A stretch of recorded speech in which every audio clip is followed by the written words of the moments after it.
Good morning student. मैं social psychology का next topic जो आज बता रही हूँ वो है संचार, कम्युनिकेशन। संचार क्या चीज़ है, सबसे पहले हम इस बात पे चर्चा करेंगे। संचार शब्द की उत्पत्ति लैटिन के कम्युनिस शब्द से हुई है, जिसका अर्थ होता है सामान्य। इसका शाब्दिक अर्थ ये हुआ, या संचार का अर्थ उस अर्थपूर्ण सूचना से है जो सूचना भेजने वाले और सूचना प्राप्त करने वाले दोनों के लिए सामान्य होता है।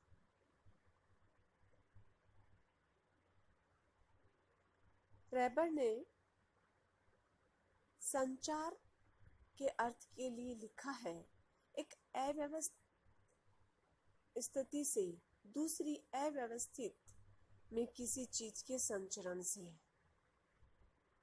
रॉबिन्स ने बताया 2004 में स्थानांतरण तथा ज्ञान को ही संचार है।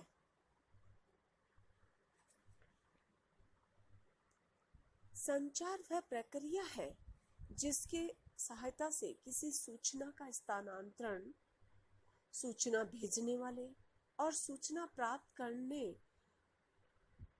के तरीकों से होता है कि वह सूचना के अर्थ को समझ सके। संचार वह साधन है जिसके द्वारा व्यवहार का परिमार्जन किया जाता है, परिवर्तन उत्पन्न किया जाता है, सूचना को उत्पादनकारी बनाया जाता है तथा लक्ष्यों को प्राप्त किया जाता है। तो ये तो हमने संचार का अर्थ और संचार की परिभाषा के बारे में बताया है। उसके बाद है संचार का स्वरूप।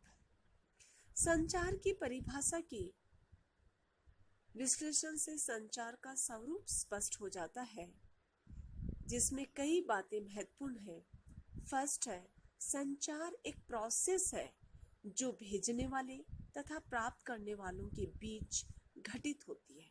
जैसे किसी सामाजिक संगठन का नेता कोई सूचना अपने अधीनस्थ सदस्यों को भेजता है, तो यहाँ नेता भेजने वाले हैं तथा सदस्यगण प्राप्त करने वाले हैं, और इन दोनों के बीच घटित होने वाली प्रक्रिया संचार है। ये साधारण शब्दों में कहा जा सकता है कि जिस साधन या प्रक्रिया के द्वारा मैनेजर अपना आदेश या सूचना कर्मचारी तक भेजता है, वही संचार है। दूसरा पॉइंट आता है, संचार एक जटिल प्रक्रिया है। यहाँ पर भेजने वाले और प्राप्त करने वाले के बीच कोई सीधा संबंध नहीं होता है। जैसे नेता से कोई सूचना सदस्यगण को प्राप्त होती है, इस सूचना के मिलने पर सदस्यगण कोई रिस्पॉन्स करेगा, लेकिन सदस्यगण की प्रतिक्रिया का स्वरूप निश्चित रूप से इस बात पर निर्भर करेगा कि नेता की सूचना को किस रूप में सदस्यगण ने ग्रहण किया तथा किस रूप में उसकी व्याख्या की है। तीसरा पॉइंट आता है, संचार का विश्लेषण 4 स्तरों पर किया जाता है। इन्हें अंतः व्यक्तिक स्तर,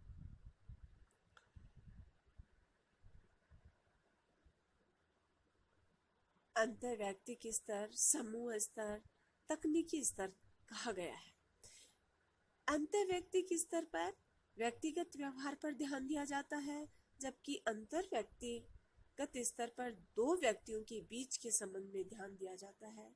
समूह स्तर पर प्रतिवेश पर ध्यान दिया जाता है।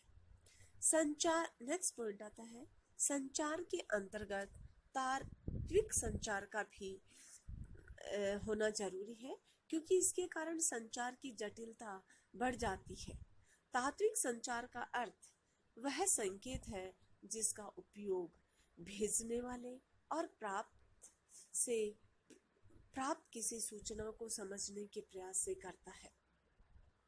व्यक्ति किसी सूचना के अर्थ को समझने तथा उसकी व्याख्या करने से में अलग अलग संकेतों का उपयोग कर सकता है।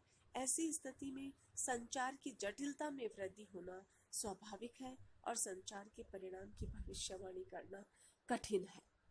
नेक्स्ट पॉइंट आता है, संचार के माध्यम से व्यक्ति की मनोवृत्ति में परिवर्तन लाकर उसके व्यवहारों में परिमार्जन लाने का प्रयास किया जाता है। नेक्स्ट पॉइंट है, संचार उद्देश्यपूर्ण तथा लक्ष्य निर्देशित होता है। भेजने वाला वास्तव में संचार के माध्यम से अपने लक्ष्यों को हासिल करने का प्रयास करता है। उसके बाद आता है संचार के उद्देश्य। संचार के डेविस ने 3 लक्ष्य बताए हैं। फर्स्ट है कार्य करने के कौशल को बढ़ाना। संचार का एक मुख्य उद्देश्य यह है कि कर्मचारियों को कार्य करने के कौशल को बढ़ाना। संचार के माध्यम से प्रभावकारी समूह कार्य के लिए अपेक्षित सूचनाएं कर्मचारियों तक पहुंचाई जाती है तथा उन सूचनाओं के सही अर्थ को समझने का अवसर दिया जाता है। उन्हें अपने कार्य के प्रति प्रेरित करने का प्रयास किया जाता है। उन्हीं गलतफहमियों, असुरक्षाओं के भाव, द्वंद्व को दूर करने का प्रयास किया जाता है। संचार के माध्यम से उन्हें इस योग्य बनाने का प्रयास किया जाता है कि वे अधिक कुशलता के साथ कार्य करने के लिए तैयार हो सके। सेकंड उद्देश्य है कार्य करने की इच्छा शक्ति को बढ़ाना। संचार का ये दूसरा उद्देश्य समूह सदस्य में कार्य करने की इच्छा शक्ति को बढ़ाना। कार्य करने की कुशलता भी यदि सदस्य में कार्य करने की इच्छा शक्ति का अभाव हो तो समूह का उद्देश्य पूरा नहीं हो सकता है। इसलिए संचार के माध्यम से सदस्यों की मनोवृत्तियों को समूह के प्रति अनुकूल बनाने का प्रयास किया जाता है। नेक्स्ट पॉइंट आता है उत्पादकता तथा कार्य शक्ति को बढ़ाना। संचार का उद्देश्य उत्पादकता तथा संतुष्टि को बढ़ाना है। इसके माध्यम से एक ओर उत्पादन को बढ़ाने का प्रयास किया जाता है तथा दूसरी ओर सदस्यों को संतुष्ट बनाने की कोशिश की जाती है। उसके बाद आता है संचार के प्रकार। संचार के प्रकारों का वर्गीकरण कई आधार पर किया गया है। फर्स्ट है संचार की गति की दिशा। इसमें भी संचार को कई भागों में विभाजित किया गया है। फर्स्ट है नीचे की ओर संचार। इस तरह के संचार की गतिशीलता वरिष्ठ से अधीनस्थ की ओर होती है। किसी समूह के नेता की ओर से कोई सूचना किसी उपनेता को संचारित होती है तो नीचे की ओर से संचार कहा जाता है। इसके कई गुण हैं। फर्स्ट है इस संचार का क्षेत्र काफी व्यापक होता है। दूसरा है पूरे समूह में सदस्यों के द्वारा विभिन्न कार्यों के निष्पादन को उन्नत बनाने में यह संचार सहायक होता है।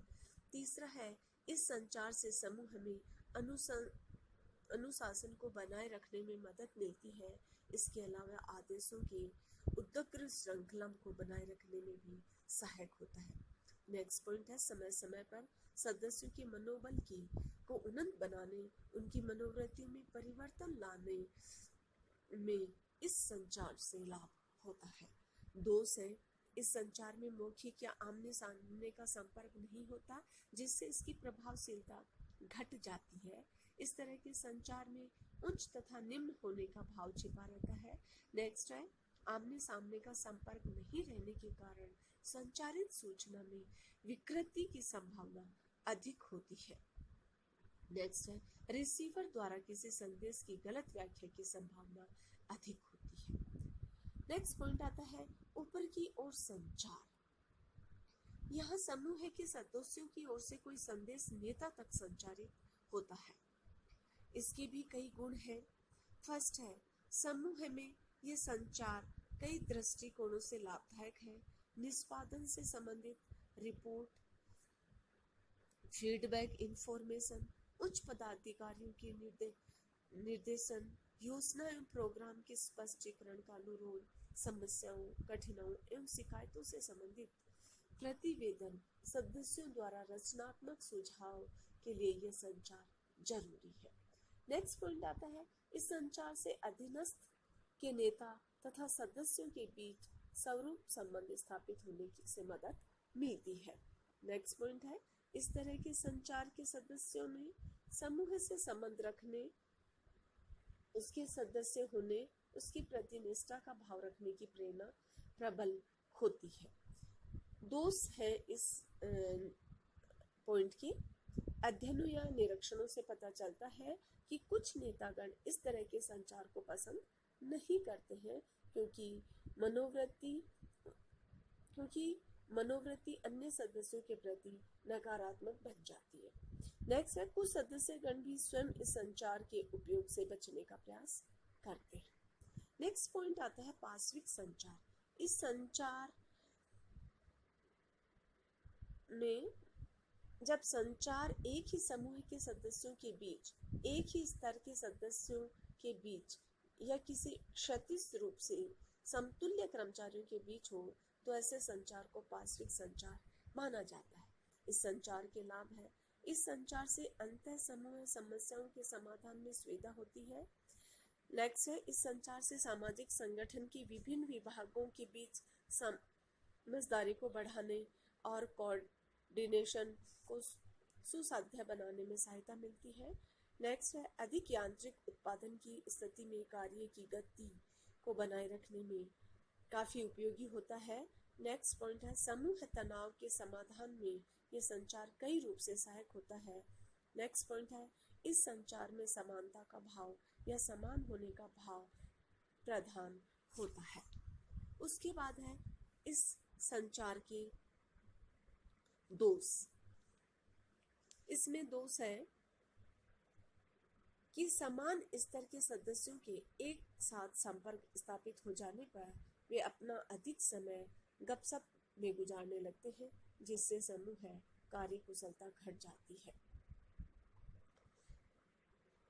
नेक्स्ट पॉइंट है, इस बात का भी खतरा बना रहता है कि समूह में अनौपचारिक समूह का निर्माण हो जाता है जो बाधक बन जाता है। गुड मॉर्निंग स्टूडेंट, मैं सोशल साइकोलॉजी का नेक्स्ट टॉपिक जो आज बता